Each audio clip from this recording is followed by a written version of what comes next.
Part 3, COVID-19 and the Rebirth of Communism. A significantly more optimistic chord is struck by the Slovenian psychoanalytic philosopher Slavoj Zizek, whose spring pamphlet, Pandemic, COVID-19 Shakes the World, includes a direct response to Agamben's talk about the invention of an epidemic as a pretext for scaling up the state of exception. Zizek poses for Agamben a series of tough questions. He asks, why would state power be interested in promoting such a panic, which is accompanied by distrust in state power? They are helpless, they are not doing enough, and which disturbs the smooth reproduction of capital. Is it really in the interest of capital and state power to trigger a global economic crisis in order to renovate its reign? Are the clear signs that state power itself, not just ordinary people, is also in panic, aware of not being able to control the situation? Are these signs really just a stratagem? Whereas latter-day Foucauldians from Agamben to Zendi to Mbembe all lament to various degrees the restrictions on communal life imposed by government authorities in response to the pandemic, Zizek, by contrast, waxes enthusiastic. According to him, the threat of viral infection has also given a tremendous boost to new forms of local and global solidarity, and it has made more starkly clear the need for control over power itself. This before pronouncing, the measures necessitated by the epidemic should not be automatically reduced to the usual paradigm of surveillance and control propagated by thinkers like Foucault. Zizek contends that both alt-right and fake left refuse to accept the full reality of the pandemic, each watering it down into an exercise of social constructivist reduction, i.e., denouncing it on behalf of social meaning. Indeed, contra Agamben's, and for that matter Foucault's, anti-statist and anti-science inclinations, Zizek instead insists, quote, all the dictatorial powers that the state apparatuses are amassing simply makes their basic impotence all the more palpable.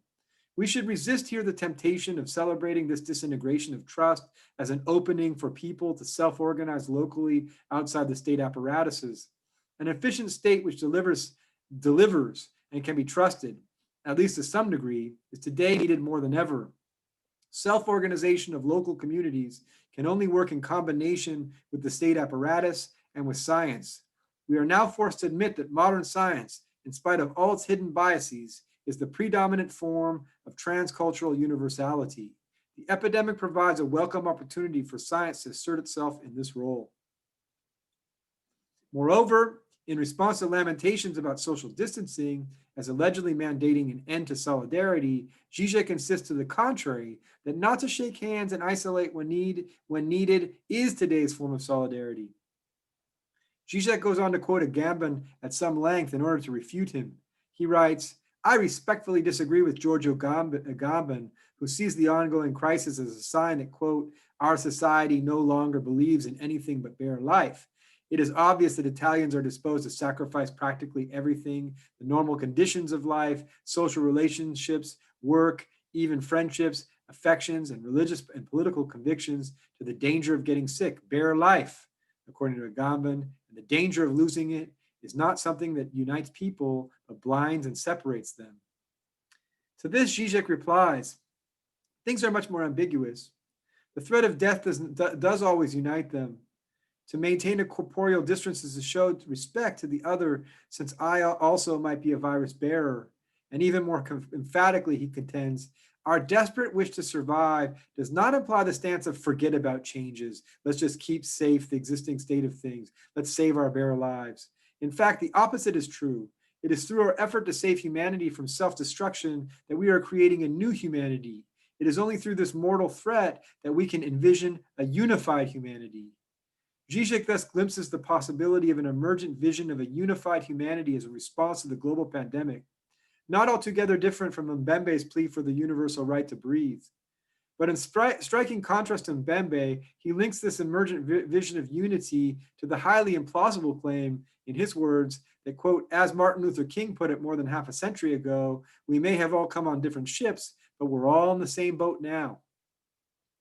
Also, unlike Mbembe, Zizek is decidedly optimistic about the hope that corporal distancing will even strengthen the intensity of our links with others.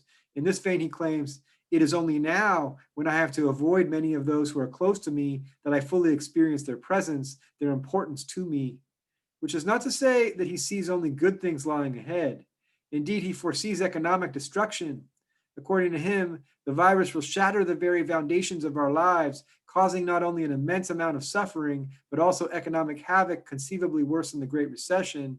There is no return to normal. The new normal will have to be constructed on the ruins of our old lives, or we will find ourselves in a new barbarism whose signs are already clearly discernible. But out of the ashes, he contends, there is a distinct chance that an alternative just might emerge. An alternative which begins, as with Mbembe, with a rupture caused by radical imagination. But for Zizek, such radical rupture, the birth of a new consciousness, begins with a simple question that we will be forced to ask, namely, what is wrong with our system that we were caught unprepared by the catastrophe despite scientists warning us about it for years?